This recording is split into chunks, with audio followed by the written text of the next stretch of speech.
Hi, இன்றைக்கி என்ன video பார்க்க போகிறோன்னா நாட்டுக்கோழி குழம்பு மீன் வறுவல் இதுதான் நம்ம பார்க்க போகிறோம். இதனால மீன் வறுவல் வந்து பார்த்திங்கன்னா டீப் ஃப்ரை பண்ணுவோம். இன்றைக்கி வந்து தவா ஃப்ரை பண்ண போகிறோம். அதுதான் இன்றைக்கி வீடியோவில் பார்க்க போகிறோம்.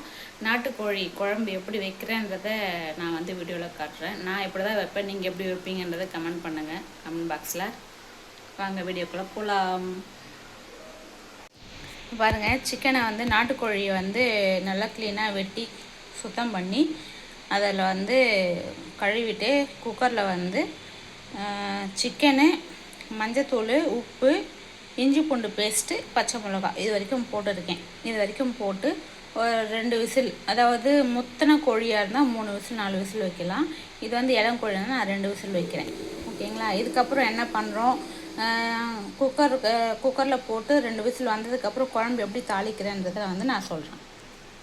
நாட்டுக்கோழி குழம்புக்கு வந்து மசாலா வந்து பார்த்திங்கனால மிளகு, சீரகம், பூண்டு, காஞ்ச மிளகாய், இஞ்சி பூண்டு பேஸ்ட்டு, அவ்வளோதான். இது கூடவே வந்து கொஞ்சம் புதினா போட்டுக்கலாம். பாரு, போதுமா சட்டை?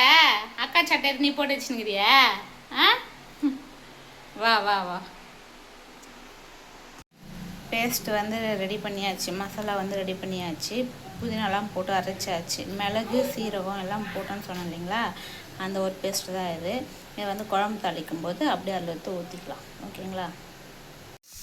மீனுக்கு மசாலா ரெடி பண்ணியாச்சு. இதில் வந்து பார்த்திங்கன்னா மிளகாத்தூள், மஞ்சத்தூள், இஞ்சி பூண்டு பேஸ்ட்டு போடல, இதுக்கப்புறம் தான் போடணும். அது ஃபுல்லாக இது பண்ணிவிட்டு அது மறந்துட்டேன், அதை கட் பண்ணி. மீனுக்கு மசாலா ரெடி பண்ணியாச்சு, மசாலா போட்டு வச்சாச்சு. இஞ்சி பூண்டு பேஸ்ட்டு, மஞ்சத்தூள், மிளகாத்தூள், உப்பு, கொஞ்சோண்டு எண்ணெய், எலுமிச்சம்பழம், அவ்வளோதான். இதை அப்படியே வந்து கொஞ்ச நேரம் ஊற வச்சுட்டு அதுக்கப்புறமா வந்து தவாவில் போட்டு ஃப்ரை பண்ண வேண்டியது தான். ஷைனி, தூக்கம் வந்தா? ஏன் டல்லாக இருக்க? வெங்காயம் தக்காளி அரிஞ்சிட்டியாம்மா? இன்னும் எவ்வளோ இருக்கா? சரிவா, நான் அறியிறேன். வா.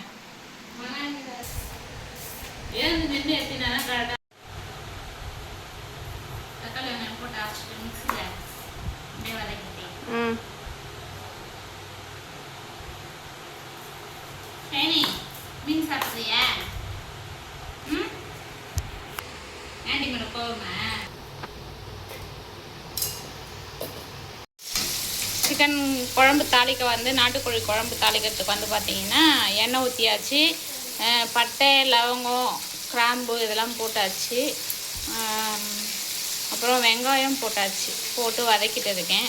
இந்த பக்கம் வந்து பார்த்திங்கன்னா மீன் வறுவல் ரெடி ஆகிட்டு இருக்குது. தவா ஃப்ரை, இதனால் வந்து டீப் ஃப்ரை பண்ணுவோம், நீங்கள் தவா ஃப்ரை பண்ணுவோம். அதுவும் ஏரி மீன் சூப்பராக இருக்கும். தக்காளி போட்டுக்கலாம். இது வந்து தக்காளி வந்து வெங்காயமும் தக்காளி வந்து அரைச்சி போட்டுருக்கோம். ஏன்னா வெங்காயமும் தக்காளியும் வந்து அரிஞ்சு போட்டோம் அப்படின்னா கொஞ்சம் லேட் ஆகும் வதங்க, அப்படின்றதுக்காக வந்து தக்காளி வெங்காயத்தை வந்து அரைச்சி போட்டுருக்கோம். கருவேப்பிலை போட்டுக்கலாம்.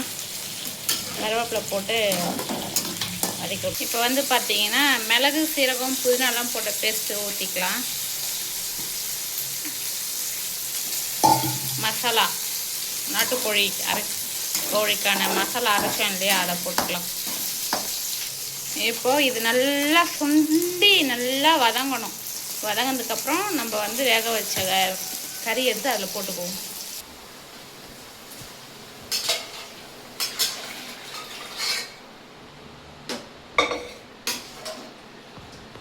இப்போ இதில் வந்து வேக வச்ச கறி போட்டாச்சா, இந்த டைமில் வந்து நம்ம புளிப்பு பண்ணுற காரம், மிளகாய் வந்து நம்ம மிளகாத்தூள் எவ்வளோ போடுறோன்றது இப்போ இந்த டைமில் வந்து பார்த்து உப்பு காரம் பார்த்து போட்டுக்கணும். அவ்வளோதான். அதுக்கப்புறமா குழம்பு காஞ்சிச்சு அப்படின்னா இறக்கிடலாம். குழம்பு ரெடி ஆயிடுச்சு.